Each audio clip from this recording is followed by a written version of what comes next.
on the pod with you guys for the second week in our launch of a new season with a slightly unusual weather pattern for El Paso because we're typically mainly a lot of sunshine. But we have had a lot of rain, and El Paso rain is usually about 10 minutes long. So 2 days of rain is definitely very unusual.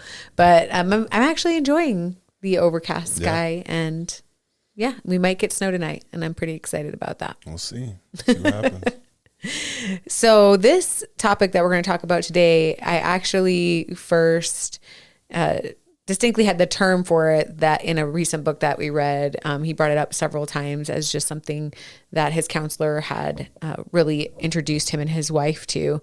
And I thought it was a really cool expression, even though we've talked about it on different episodes in kind of different ways. But it's actually non-anxious curiosity is what the official term is called. And when I read about this, I just thought, what a powerful tool for a couple to use in their marriage, and then just also in life. Because I think in general, we just have so much opposition going on in the world and so many opposing viewpoints. And I think if we just all kind of came from this non-anxious curiosity standpoint, there'd be a lot less just overt hatred, which there is spiritual aspect to that too, for sure. All of the stuff that you see online. But I just think that this could be a really helpful tool in someone's marriage. So do you want to kind of explain what non-anxious curiosity looks like? Yeah. I mean, or what is your definition? Well, no, I'm just saying, like, because you're saying it's a good thing to have in marriage, and if we had more of it right now, but I feel like I'd be at loss if I'd also just, I mean, yes, there's a spiritual aspect of everything that's going on right now, but also there's a straight up ignorance aspect of it. Oh, yeah. And non-anxious communication and what we're going to get into, or non-anxious curiosity with communication is great, but also you can watch videos of people trying this, and then you just see like some crazy reactions. Oh yeah, absolutely. And so I think that, if we bring it into outside of marriage and into what's going on right now, I think that there's just so much hate. Really, it's just pure hate. So the spiritual side of everything that's going on is very real. Yeah, absolutely. And I mean, like today I saw some videos, and there was also some videos where I just like scroll by because I'm like, I just feel like you're dumber after watching it. I mean, I'm not trying to, like. This is Brad in the segue into non-anxious curiosity, just like, I just don't want to be more dumb today. So I literally thought that in my head. There was a video I sent you yesterday, and I was like, I just felt dumber after seeing this. I don't even know why I sent it to you. Like, thank you. I wanted you to be on my level. No, I'm not trying to be mean. It's just like, maybe if more of us would just ignore the whatever they're trying to push on you, it should just be a lot different environment right now. Like, just a lot different. It's pretty crazy. Absolutely. But, go ahead. Sorry. But I just think in your marriage, I can see this as definitely in marriage, I think this is great. In normal communication, I think this is great. Right. Yeah, all of it is great. It's always important to avoid the mob mentality, and I think that's when you start seeing jumping to conclusions on whatever side you land on. 100%. Like, it's the fatigue is real. It's ridiculous. Well, but no, in marriage, and like I said, in regular relationships, like, I think this is something we should all be practicing no matter what. Yeah. I really do think that. And I think I was looking, you gave me a definition, and it wasn't a bad one. It was just really wordy. And so so you're going to mansplain it? I kind of got lost in it. I got lost in the definition. So that's why I said you get to explain it. As it was going, it went into like what the I was going to say antithesis, but that's not it. But like what the opposite, Yeah. of the definition is. What And I'm anxious like, curiosity. I don't need the opposite. I just need to know what, if you know what it is, then you know the opposite. You Yes. don't need the So go opposite for it. explained to Tell you. us what your explanation is. What I liked, it was, it's, I'll read the part that I like. It's the practicing of approaching uncertainty, stress, or new experiences with an open mind, open-minded wonder rather than fear or a need to control the outcome. Yeah. I really like that. But I liked it because it's this embracing uncertainty. Mm-hmm. Really. That's really what it is. And I think the great way that we can begin to adopt this in our life, because I think no matter what, when we have some level of conflict or opposition, or we feel like, we're wanting someone to understand us. That's a lot of times what it is that, we go into a conversation with a spouse and we're like, I need you to understand me. And we lose curiosity about what the other person's perspective is. And I think if we would all just adopt that, like, tell me more mentality, that's what really leads into this non-anxious curiosity. Yeah. I really think when you go to the root of it, I think the reason why we almost don't like to ask that question is, I know this is a weird way to say it, but pride, where it's like that tell me more thing is like, because I think fear and anxiety can also be like a form of pride. Like we can go into the pride side of it, but it plays out in anxiety and control. But it's like, tell me more. Okay. Thank you for modeling this. I was like genuinely thinking he was sincere right now. I'm like, I am sincere. I want to hear how fear and anxiety. Well, because no matter what, we're trying to control something, right? No matter what, then when we are staying in fear, because I think fear is a natural human reaction, but when we stay there, we take our eyes off of Jesus, and it ends up being this inadvertently goes into a pride thing where like, I can handle this, or I can try to control this, or I'm so scared of this, I somehow might be able to make it not happen this way. And then we just get into patterns of communication that even though we think we want resolution, it's like we're afraid to invite the conversation. It's like, because you could be wrong. Because you're just so insistent on trying to get your perspective across. And, so often when we're working with couples, it's that, you're just trying so hard as a spouse. I just need him to understand why I do this. Or he's just like, I just need her to understand why I'm doing this. Instead of getting to the place of like, how is it that you're, tell me more. No. And just asking questions. And I mean, I just got a chance to speak with someone today where it totally pivoted a conversation that they had so many times over a topic, and always ended up in really her coming off as controlling because she would give a list of ultimatums and he would perceive that as control. And when she just turned that and started asking questions and letting him answer those things, it led to a breakthrough for them as a couple.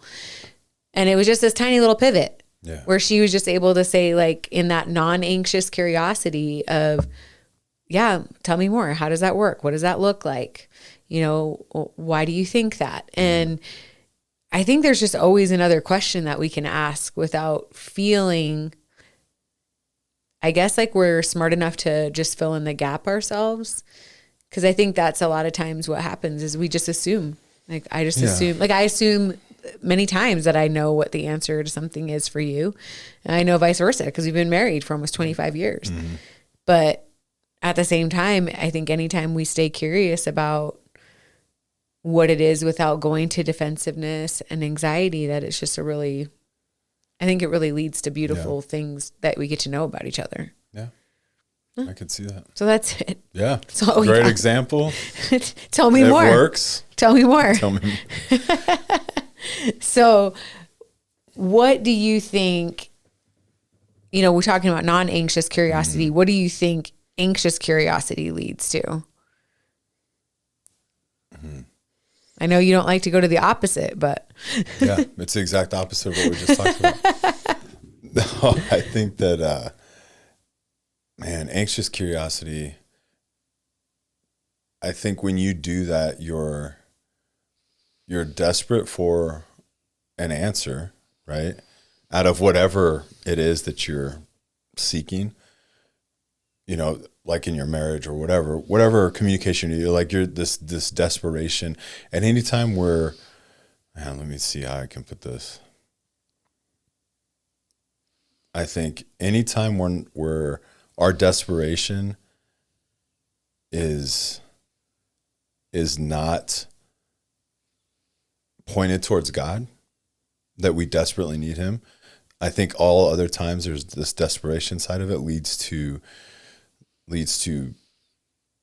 poor judgment, leads to assumptions, leads to a myriad of problems that start becoming huge because we're so desperate. We have this desperation, and so you start to panic, and you really just start trying to figure out what to do and quote unquote fix the problem for yourself, not thinking it's for everyone, but really you're just feeding yourself. You're just wanting, it's selfish reasons you're wanting this. So, you know, when I was reading over the notes you'd sent me, I thought it was good because I always want to tie things back to the Bible, right? Like, okay, where, because anything good, right? If we really think about this, anything good, it's tied back into God, right? I mean, so there's a biblical basis for non-anxious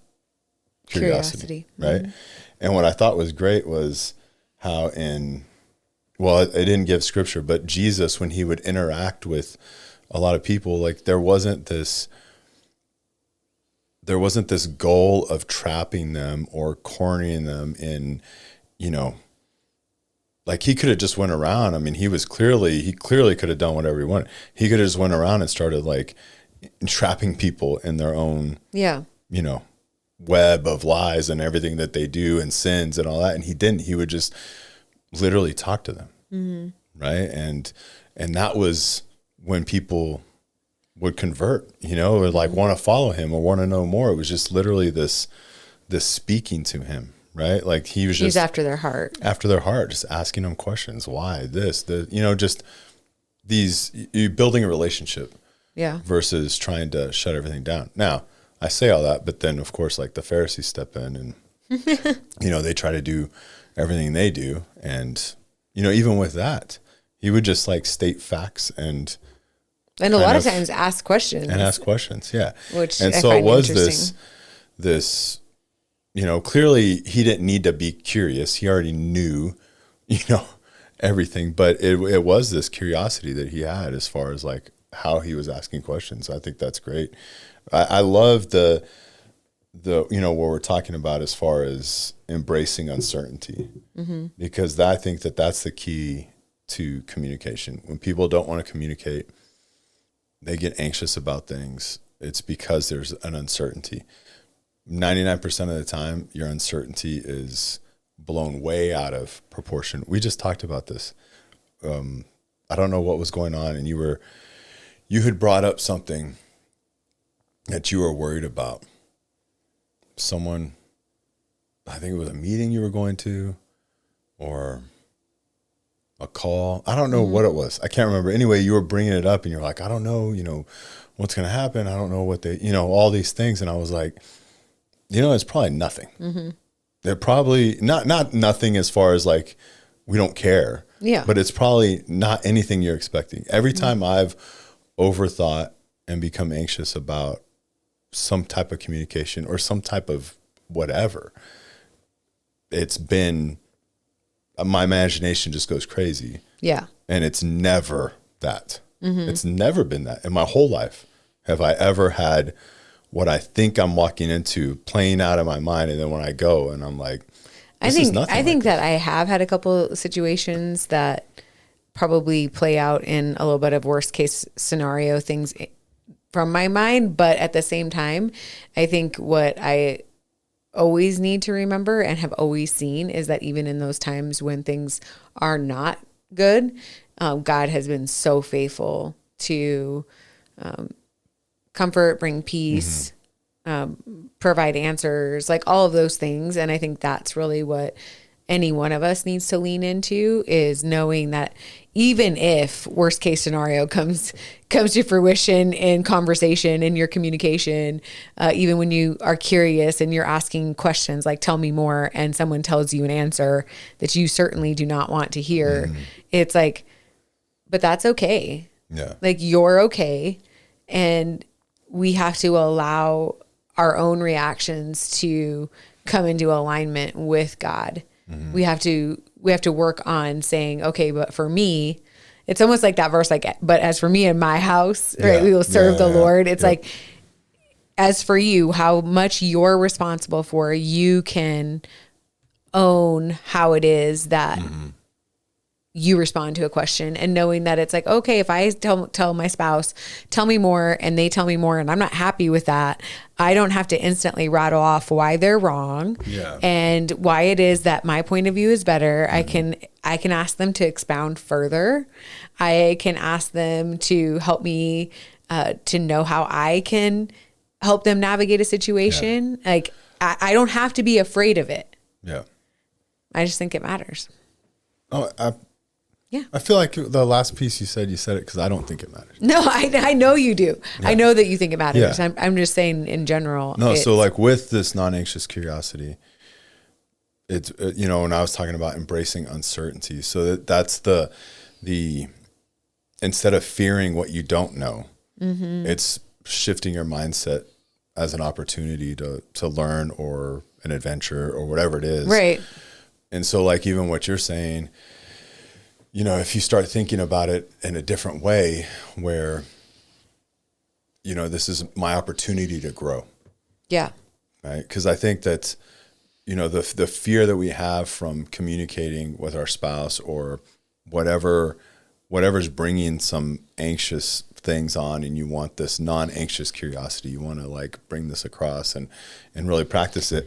What it really boils down to is yourself, right? Because really, if I ask this question, right, whatever the question is, or if she has an issue and she's bringing this up to me, why am I feeling anxious? Like, what is it that's so even having that for yourself, like that non-anxious curiosity for yourself? No, but understanding that you need to,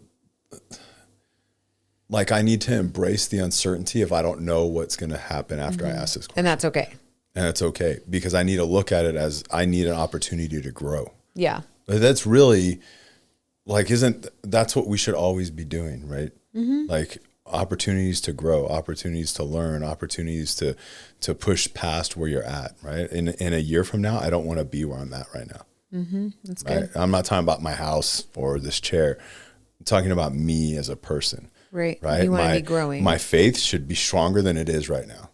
Right. Everything about me should be, however far ahead, but that's what it should be a year from now. It shouldn't be the same. I shouldn't be this. Who I am right now should not be where I am in a year. Thank God for that, right? That we can absolutely know that we can grow. Because of non-anxious curiosity. Like, that's really, God, what do you have to show me? What do you even take it just to your level of, or to my level of just thinking about self? That sounds horrible, but even with, like, why didn't I ever long to learn by reading? Right? What was I so anxious about to do it? Because I feel dumb. Like, that's really, like, as I'm asking a question right now, the answer is because I literally, like, feel stupid. Right? I never really read. I read what I had to read in high school and whatever. I've always read what I've had to read just to make it past that test, right, or get through that class.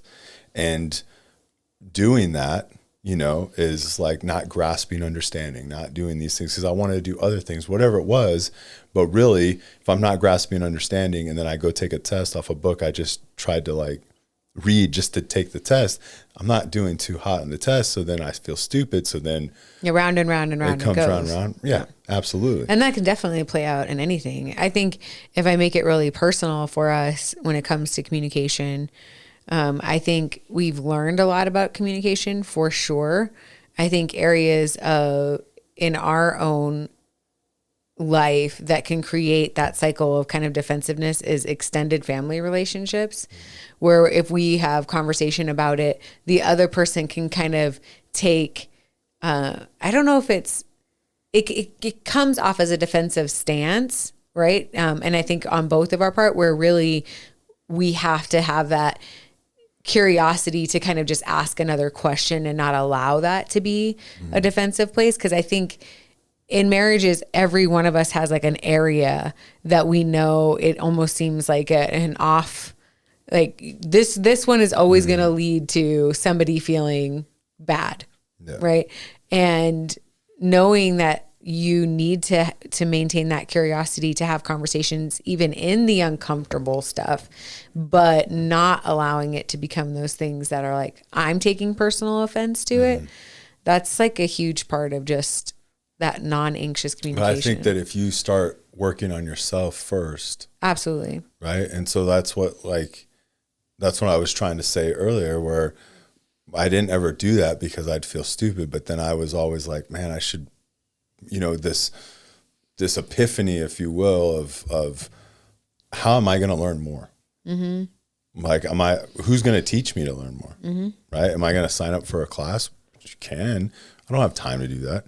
Like, who's going to teach me to learn? Like, and then where am I going to find that interest, right? Because I want the certain backing. I want the certain foundation, but all these things. And so literally it's like, man, I need to just pick a book up.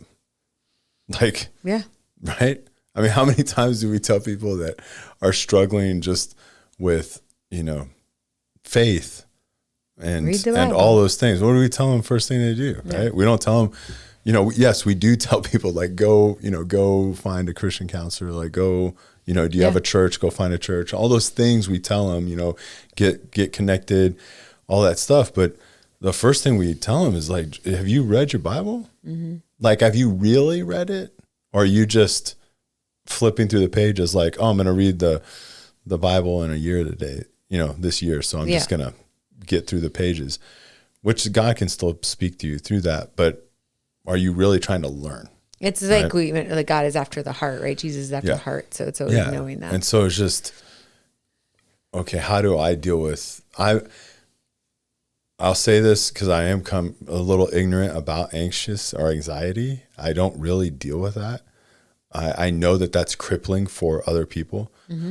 But I think that as I look at this, it's like, why didn't I have curiosity in certain things? Or why don't I want to ask those questions? Why don't I want to be curious about it? Like, that's really right. And it does boil down to like, okay, well, there's this anxious side of me that's like, man, do I really want to know? Do I, like, it's just this whole fight within you. Yeah. And so dealing with, I want to learn more. I want to grow more. I don't want to be the same person I am today next year. Then I have to have this non-anxious curiosity where I'm embracing the uncertainty of like, I didn't know, I read the one book, I picked up another book. I didn't know what that was going to be like. And what did I tell you? Like, I started reading it and I'm like, I have like, talk about feeling dumb. Like, I was like, what did I pick up? But then I can't put it down because I'm like, I need to push myself. Right? What made me laugh is that as you were getting towards the end of the book, you actually asked me, you said, something about, well, I don't know if he actually started writing more dumb or if I started to understand it more. And I was like, what? Like maybe he just like it was a test, right? Yeah, like, let's see if you can get through the first half. Yeah, if and you get through the first half, now I'm going to ease back. Like, that's not how it works. But it is interesting because if you read, even like Old English or Shakespearean language, you're able to start to understand it after you read for a period of time. And I think that's this cool thing that happens, but we start to do that with our spouse, right? Where we're able to kind of just read their language that they're giving off. And like part of this is, it's embracing uncertainty, but also it's the wonder. That's right? what I think is so huge. Yeah. I want the wonder, right? I wonder about lots of things. Brad wonders about things sometimes that are just like very, very, very deep, just randomly brought up. I don't know what you're talking about right now. Like eternity. Let's talk about eternity. See, look at his face if you guys are watching on YouTube. It's not and that I dread that. Marriage. It's not that I dread that. What? I don't understand. But why eternity? Yeah. My daughter's the same way. I don't... I understand, but I don't understand. Right? Like, I'm like, wait, why can't I thought we were one. Yeah. Like, why we're not going to live for eternity together? But I think that's what's cool. And we don't know. We don't know any, I mean, Jesus does say there's not marriage, but all that, but we don't know how that will look. We don't know. We don't know anything. But then I sit here and when I wonder like this, it doesn't help me. Like, it's like the exact opposite of what we're telling everyone in the podcast. Stay curious. No, this doesn't help me.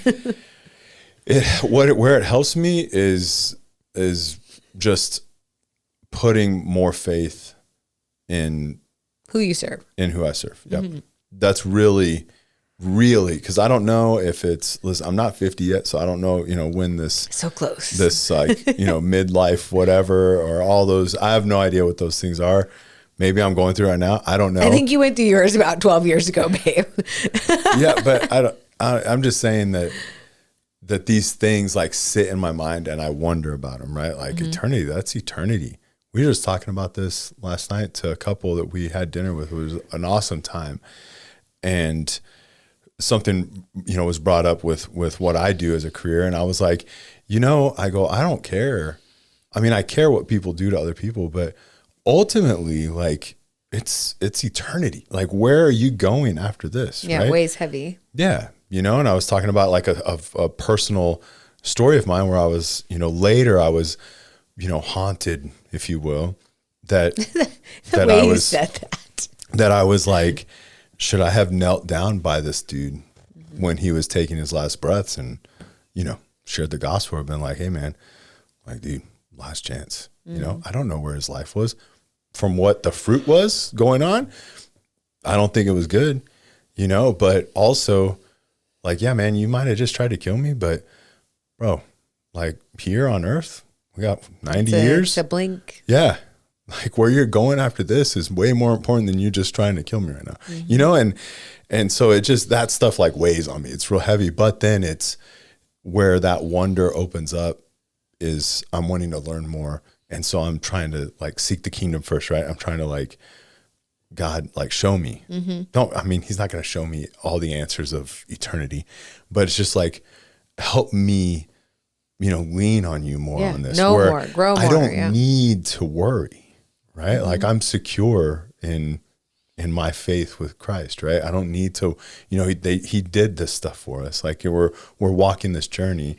And so that wonder opens up so much, even though sometimes you don't really want it to. You kind of want it, like when I was, let's say 4 or 5 years ago, I wasn't thinking about like, wow, eternity's so long, or anything like that. I was just like, whoa, we're just living our life, and serving God and doing the things. And now it's like this thing where I'm like, man, like, what's this like? And it probably happened because the book opened up wonder to me too. And talked a little bit about death and how all that stuff happened, and so that probably all opened things up too. But you can imagine where your marriage would be if you had wonder where you're not going to fear what the answer is. Yeah, I think that's so. And I think that's what's beautiful about it. Where I want non-anxious curiosity. I want this wonder to like come out where I'm constantly learning from you and about you, and I don't ever want that to stop, and so why be afraid of something that's probably not even, something you've blown up in your head, have in your own head, where instead I can just be, invite conversation and ask questions. And I think that is so important, especially in the dynamic of marriage, of just allowing even the silence to be there when you ask questions and letting yourself be in the uncomfortable a little bit. Cause I think that's the other issue is for someone like me is if it's quiet too long and then I'm like, blah, blah, blah, blah, Yeah. you know, like I You feel like the to need, fill I feel the awkward need to silence. fill the silence and Yeah. that's important to let it be, like just to let it sit too.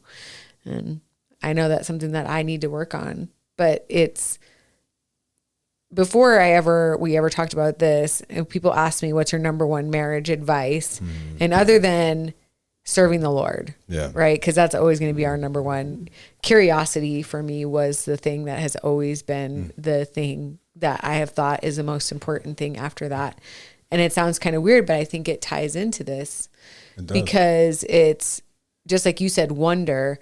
And I've always said curiosity, but it is this idea that for some reason it's easy to lose after you are married for a length of time. Because the assumptions take over and you think, Yeah, you your know assumptions everything. and like, oh yeah, I know what you're going to say. I know how you feel. I know how you react. Right. And pretty soon you stop asking questions because you didn't get an answer or you didn't get the answer you wanted or reaction you wanted. Yeah. And then pretty soon after that, you're just like, oh, I asked you to do that once already, or you just kind of get disappointment that leads or like you said, assumptions. Yeah. And I think curiosity is something that is meant to be a beautiful thing. And I think even in your relationship with the Lord, like you were saying, it's like this curiosity of just, I may not have all the answers and I never will, but I want to keep seeking it. If we can correlate that into our relationship with our spouse is like, I'm never going to know you all the way. And that's like kind of the cool thing is that we get to keep seeking after that, you know? That's the whole, I'm not going to be the same person. Right. Exactly. In 2027 right now, I'm going to be somebody different. Yeah. Right. At our core, right. We're the same person, but like you should be different.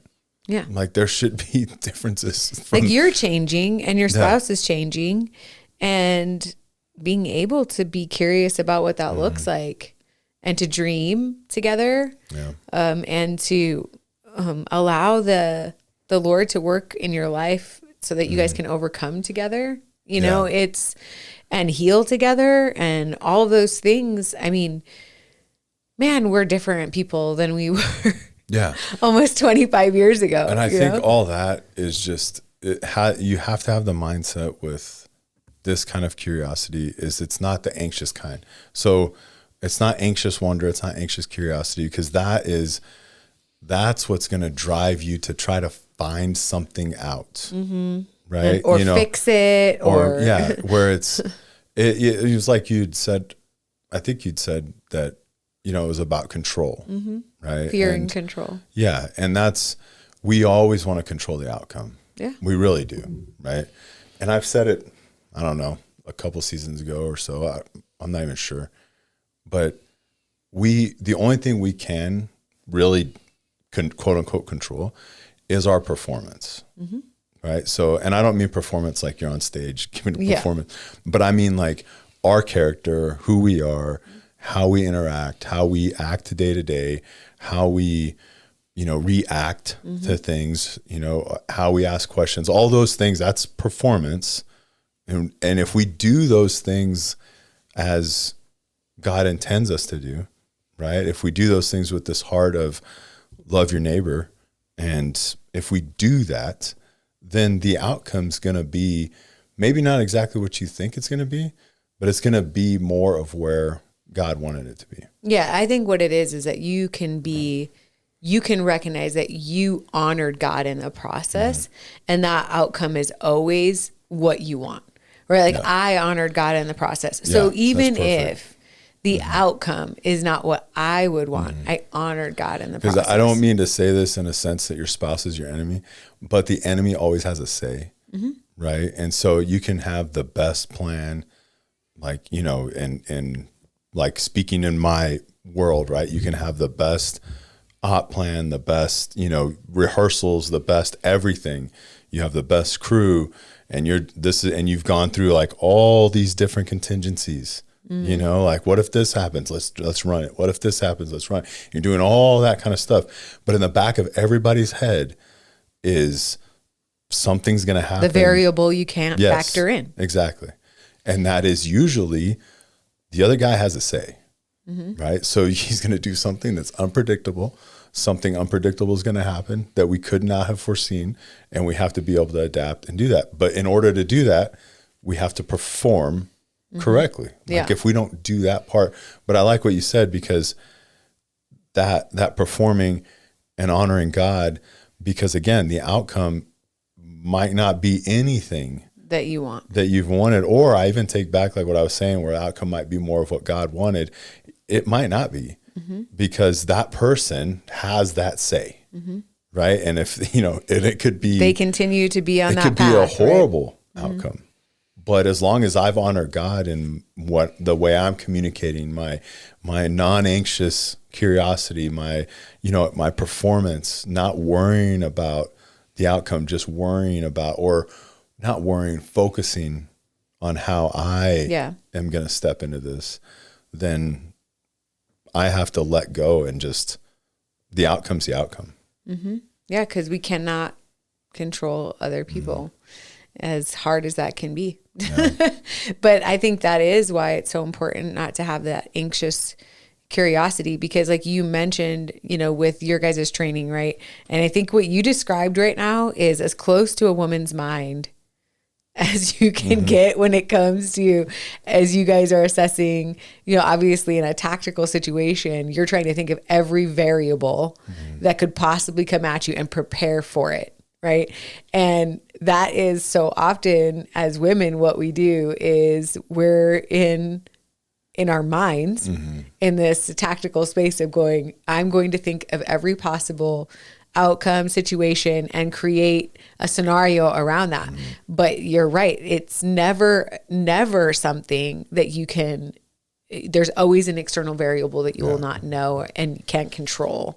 And that's where the anxious curiosity actually just, it reveals itself, right? Like it was pointless. All of my variables that I thought could possibly be, it's like, no. And you need to go in with the idea that, okay, I'm not doing this because I'm afraid. I'm doing this because I actually do want to just know my spouse. Yeah. I just want to get to know them, and that's okay. And I just want to honor God in the process of doing that.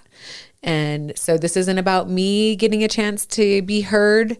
It's about me modeling the process of what it looks like to just stay curious about my spouse. It's you're longing to learn about your spouse, right? And so you bring up a situation or whatever it is, instead of me already having an answer in my head and just waiting for you to stop talking so I can answer, I can just sit there and listen, and then just simply, like, if I need more information, then just tell me more about that. Yeah. I was just thinking, what if we just all made it a habit to ask one more question than we normally would? Yeah. Because I think that's where we just stop short, where it's like, I gathered some information and now I'm just like, okay, like I'm good. Yeah.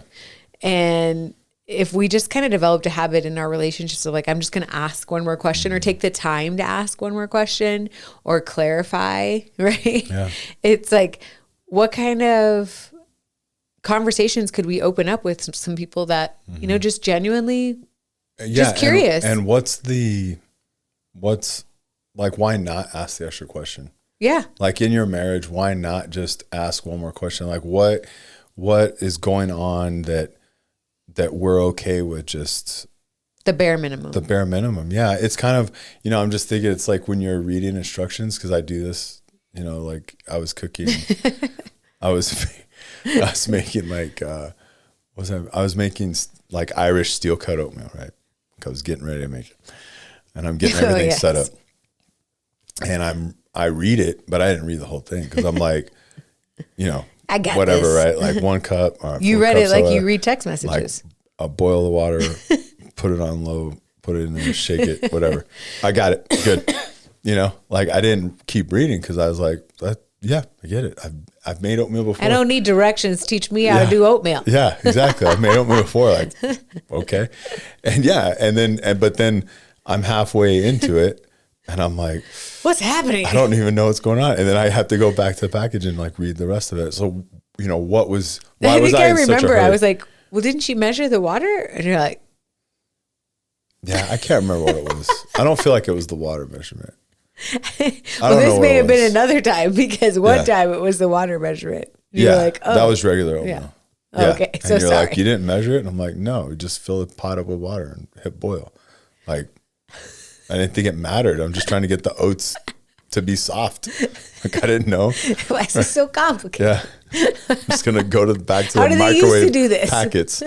I don't even have to read those. You just throw them in for what, 30 seconds or something? I don't know. See? That's the thing. But I could have taken the extra time to understand, right? You know, and really go through it. And why not? How much more is our marriage than a bowl of oatmeal or than, you know, 100%. whatever else that you just kind of skip through and you're like, yeah, I got it. And then do it.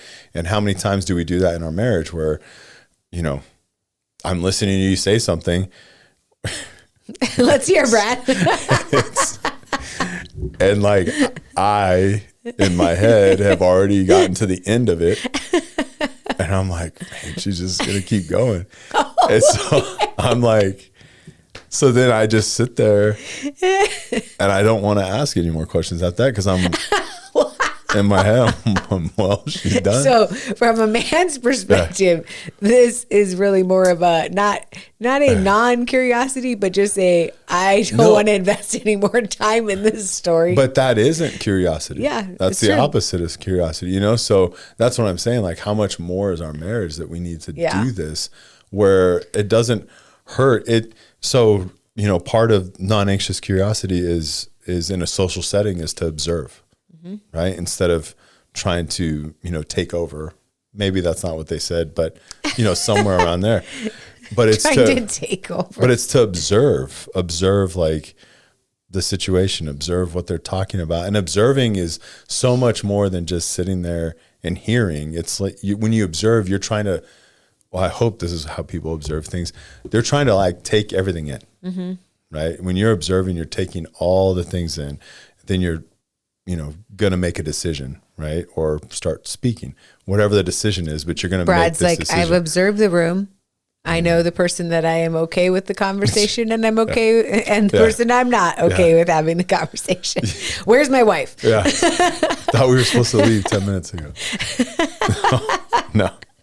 No, but so, you know, like I have to tell myself to slow down in my head.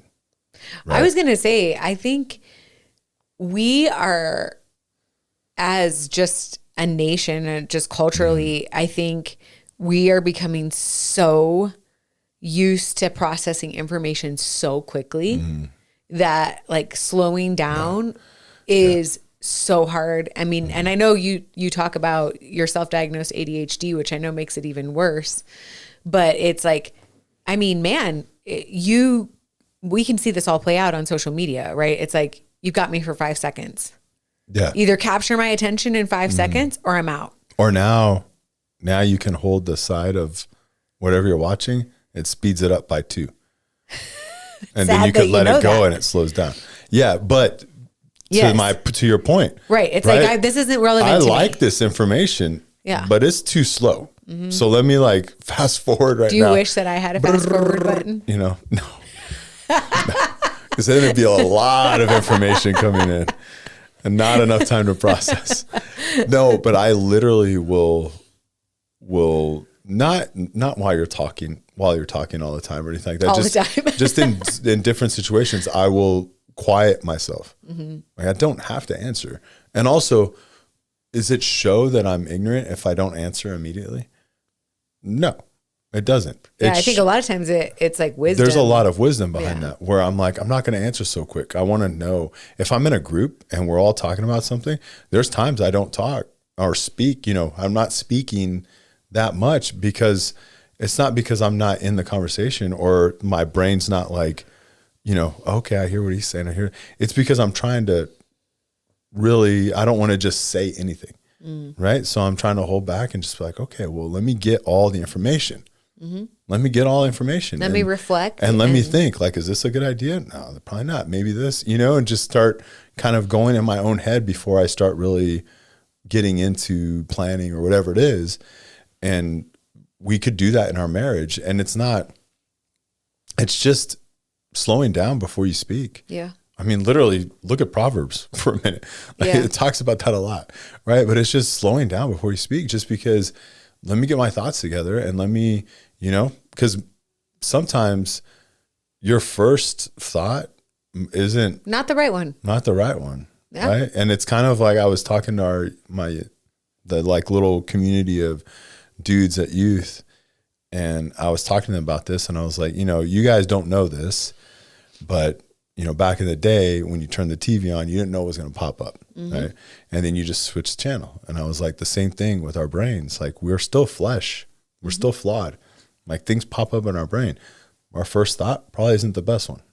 Right. And you just flip the channel, So yeah, I think that observing and just, slowing down on your thing, how teenagers get too, where it's like you say something, they immediately fire something back. And it's funny because I remember that time frame, right? And now I'm seeing it and I'm like, you sound so ridiculous. Like, but also it took how many years for me to start realizing that, Yeah. But it is just this slowing down. So when you're non-anxious, you allow yourself to slow down. Right. You allow yourself to wonder. You allow yourself to embrace uncertainty. You allow yourself to do those things. And man, the maturity that comes from. And how that can transform a marriage. I mean, transform a marriage, transform yourself. Yeah. Right? Like, just from understanding not everyone's out to get me. Not everything is the worst thing in my head. I don't have to control it all. Yeah. I know, like I can control me, right? To an extent, right? I can control me, but I can't control everyone else, and I don't need to. Yeah. And honoring God in the process of what that looks like. And I just think, one of the biggest things that we see with couples is communication, is that being a struggle. And I think this right here is just a key that you can use, or a tool in your toolbox of just saying, my goal is going to be, instead of reacting defensively, instead of only thinking of how it is that I'm going to answer, I'm going to ask 2 questions. Mm-hmm. Absolutely. That could easily be the challenge. I was just reminded in 1 Peter 5, where Peter's talking about, the enemy comes, or I hate not having a phone in front of me and my tablet's dead. But in 1 Peter 5, he's saying, like, bring everything to the Lord. Oh, cast all your cares. Cast all your cares. For he cares for anxieties. you. I think it's 5:7. 5:7. And then you should keep going and you hear like what's going on, but it's like, cast all your cares and anxieties on him. Because he cares for you. Because he cares for you. Yeah. Like, the anxiety is not good for you. Being anxious, there's nothing that good comes from being anxious. Mm-hmm. There's not. And but it's a foundation in Christ, right? Be firm. That literally, if you keep reading you said 5:7. Mm-hmm. If you keep reading through like 9, Paul's like, or it's 1 Peter, sorry. He's like, be firm in your faith. Mm-hmm. Do these things, right? Cast all your cares and anxieties. Be firm in your faith. Yeah. You want me to read it? Yeah, I thought you were going to read it, so I paused. Okay, so sorry. It says, be watchful. Your adversary, the devil, prowls around like a roaring lion, seeking someone to devour. Resist him, firm in your faith, knowing that the same kinds of suffering are being experienced by your brotherhood throughout the world. Yeah. So it says, be sober-minded, be watchful, resist him, be firm in your faith. Yeah. Cast all your cares on him. Yeah. All your anxieties. Step in your faith.